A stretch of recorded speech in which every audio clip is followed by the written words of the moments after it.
Hello and welcome to the show. Today we're going on a wild ride through the mind-boggling world of government waste. That's right, folks, we're talking about your hard-earned tax dollars, meticulously collected and then, seemingly with malicious glee, tossed into a bottomless pit of bureaucratic ineptitude.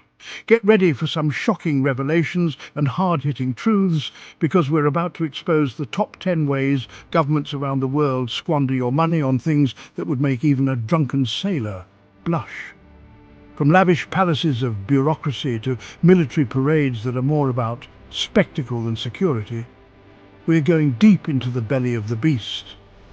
So buckle up, dear viewers, and prepare to be both outraged and entertained as we delve into the abyss of government waste. And trust me, this is just the tip of the iceberg. Let's start with the obvious, shall we? Government buildings. Those towering monuments to democracy that seem to suck the joy out of every city skyline. Now, I understand the need for functional government offices, but some countries take it to a whole other level. Take, for instance, the Romanian People's Palace. This monstrosity, built by a dictator with a penchant for the grandiose, boasts over 3,000 rooms and cost an estimated $3 billion to construct. And what do the Romanian people have to show for it? A building so massive it requires its own power plant and costs millions annually to maintain. Or how about the Palace of the Parliament in Kazakhstan? This opulent behemoth, complete with a blue and gold dome that would make a Kardashian blush, is a shining example of misplaced priorities. While the Kazakh people struggle with poverty and inequality, their government decided to build a palace that wouldn't look out of place in a Disney movie. And let's not forget the United States, the land of the free and the home of the exorbitantly priced Capitol Visitor Center. This underground monstrosity, built to enhance the visitor experience, ended up costing over $621 million, more than twice the initial estimate. The point is, folks, governments around the world have a knack for spending outrageous sums on buildings that serve more as vanity projects than practical necessities. It's enough to make you wonder if they're running a country or a real estate portfolio. Military parades. Those grand displays of military might designed to inspire awe and, let's be honest, a healthy dose of fear. But while these spectacles might tickle the fancy of dictators and military enthusiasts, they also happen to cost a small fortune. Take, for instance, North Korea's military parades, where goose-stepping soldiers and an endless convoy of tanks roll through the streets of Pyongyang like a scene out of a propaganda film. These displays of military might impress Kim Jong-un, but they come at a hefty price for a country struggling to feed its own people. And it's not just authoritarian regimes that love a good parade. In 2018, the United States, under the leadership of a certain someone who shall remain nameless, decided to hold a grand military parade in Washington, D.C. This display of American military might, complete with tanks rolling down Pennsylvania Avenue, was estimated to have cost taxpayers a cool $92 million. Now, I'm no military strategist, but I'm pretty sure there are better ways to spend $92 million than on a parade that serves no practical purpose other than to stroke someone's ego. That money could have been used to fund education, healthcare, or even just fill a few potholes. But hey, who needs basic infrastructure when you can have tanks on parade, right? It's all about priorities, folks. And apparently for some governments, those priorities involve spending exorbitant sums on displays of military might that achieve little more than emptying the public coffers. Let's be honest, folks, politicians have a tough job. They spend their days arguing, debating, and generally making a nuisance of themselves in the name of public service.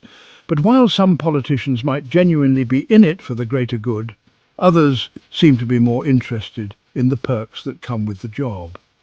We're talking about those little extras that make a politician's life just a tad more comfortable than the average citizen's. Things like taxpayer-funded private jets, lavish expense accounts and retirement packages that would make a CEO blush. Take, for instance, the case of former French President Nicolas Sarkozy, who was known for his extravagant spending habits. From chartering private jets for short trips to racking up thousands of euros on luxury hotels, Sarkozy seemed to have a knack for spending taxpayer money like it was going out of style. And let's not forget the good old US of A, where some members of Congress seem to believe that serving the people entitles them to a lifestyle most Americans can only dream of. From taxpayer-funded fact-finding missions to exotic locations, read vacations, to generous pensions that kick in after just a few years of service, it seems some politicians are more interested in feathering their own nests than serving their constituents. The point is, folks, while most of us are struggling to make ends meet, some politicians seem to be living in a parallel universe where the rules of fiscal responsibility don't apply. It's enough to make you wonder who's really serving whom in this whole democracy game. Now let's talk about infrastructure. You know, those essential systems that keep a country running smoothly, like roads, bridges and public transportation. Sounds important, right? Well, try telling that to the governments who seem to have a knack for turning infrastructure projects into money pits of epic proportions. We're talking about those projects that start with good intentions but quickly spiral out of control, leaving taxpayers footing the bill for half-finished bridges, abandoned airports and roads that lead to, well, nowhere. Take, for instance, the case of Spain's ghost airports. These airports, built during Spain's boom years, were supposed to attract tourists and boost the economy. Instead, they stand as multi-million or even billion-dollar reminders of government overspending and poor planning. Or how about the infamous bridge to nowhere in Alaska?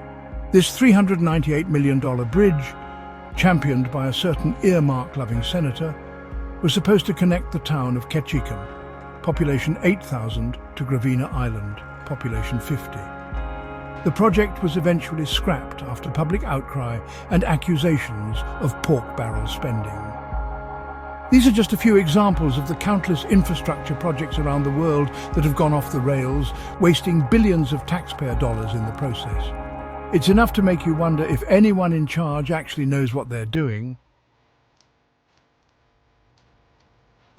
Subsidies. Those government handouts designed to support struggling industries and... Wait, who are we kidding? In reality, subsidies often end up lining the pockets of large corporations that are already raking in massive profits. We're talking about those sweetheart deals that governments give to big businesses in the name of job creation and economic growth. But here's the thing, these subsidies often come at a cost to taxpayers who end up footing the bill for corporate welfare. Take, for instance, the oil and gas industry. These companies, which are already making record profits, receive billions of dollars in subsidies each year from governments around the world. And what do we get in return? More pollution, climate change, and a continued reliance on fossil fuels. And it's not just the energy industry that benefits from corporate welfare. From agriculture to pharmaceuticals, big businesses have become adept at lobbying governments for handouts, arguing that they need taxpayer money to compete and innovate. But here's a novel idea. How about instead of giving handouts to companies that are already swimming in cash, we invest that money in education, healthcare and renewable energy? You know, things that actually benefit society as a whole. Now, let's talk about defense spending. I know it's a sensitive topic, but someone has to ask the tough questions like why are we spending trillions of dollars on weapons systems that are often overpriced, unnecessary, and sometimes don't even work? We're talking about those eye-watering defense contracts that make it seem like the military-industrial complex is playing a real-life game of Monopoly with taxpayer money. And let me tell you, folks, the stakes are high. Take, for instance, the F-35 fighter jet. This beleaguered aircraft, which has been plagued by delays, cost overruns and technical problems, is the most expensive weapons system in history, with an estimated lifetime cost of over $1.7 trillion. And it's not just the United States. Governments around the world seem to have an insatiable appetite for expensive weapons systems, often buying them from the same handful of defense contractors who are laughing all the way to the bank. The point is, folks, while national security is undoubtedly important, There's a fine line between investing in defence and wasting taxpayer money on overpriced weapons systems that benefit no one but the defence contractors who build them. Let's be clear, I appreciate art, I do. But even I have to admit, some government-funded art projects seem less like masterpieces and more like masterpieces of wasting taxpayer money. We're talking about those head-scratching installations, sculptures and performances that leave you wondering, wait, they spent how much on that? Take, for example, the Blue Mustang, a 32-foot-tall blue horse sculpture with glowing red eyes that graces the Denver International Airport.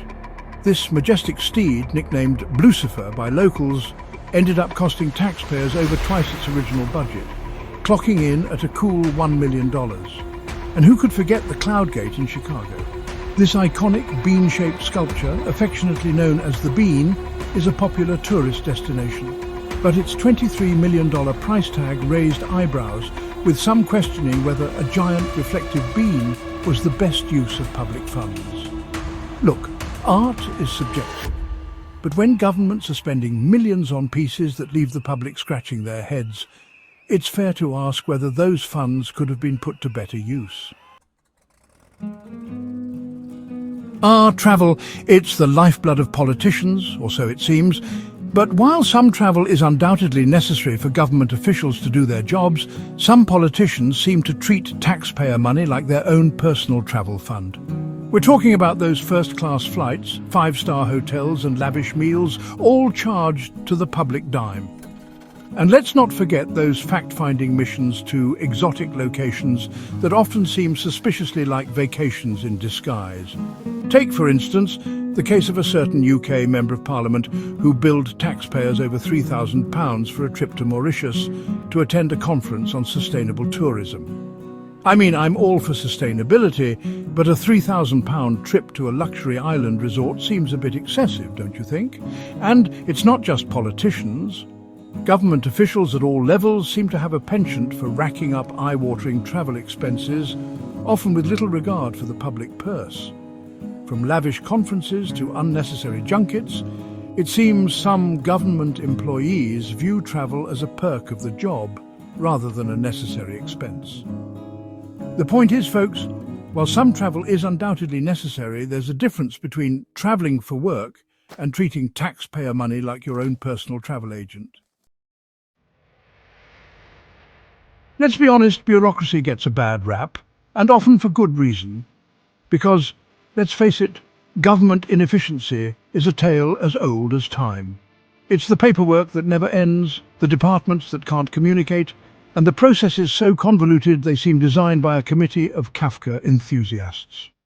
We're talking about those moments when you realize your tax dollars are being used to fund a system that seems hell-bent on making your life as difficult as possible. Take, for instance, the DMV. This bastion of bureaucracy is infamous for its long lines, confusing forms and general air of soul-crushing inefficiency. And while the DMV might be the poster child for government inefficiency, it's certainly not alone. From healthcare systems bogged down by paperwork to education systems struggling with outdated technology, examples of government inefficiency abound. And the worst part, we're the ones paying for it. The point is, folks, government inefficiency is more than just an annoyance. It's a waste of time, money and resources, and it's a problem that needs to be addressed. Now, I'm all for scientific research. It's essential for progress, innovation and understanding the world around us. But even I have to admit, some government-funded research projects seem, well, a little out there.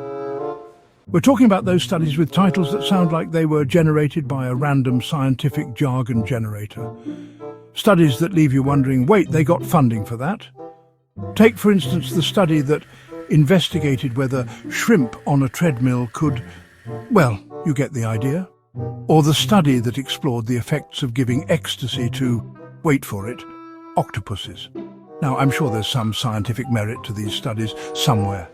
But when you consider that these projects are often funded by taxpayer money, it's fair to ask whether these funds could have been used for research that might actually benefit humanity. Look, I'm all for pushing the boundaries of scientific inquiry. But when it comes to government-funded research, there needs to be a balance between curiosity and, actually solving problems that matter.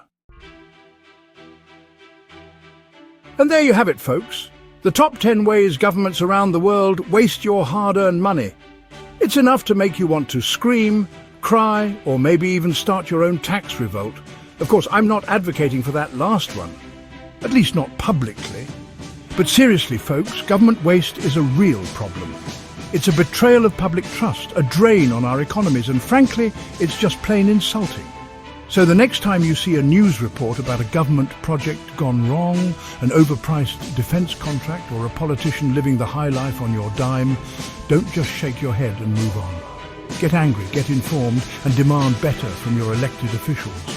Because the only way to stop this cycle of waste is to hold those in power accountable. Until then, we'll be here, shining a light on the absurdity of it all. Thanks for watching.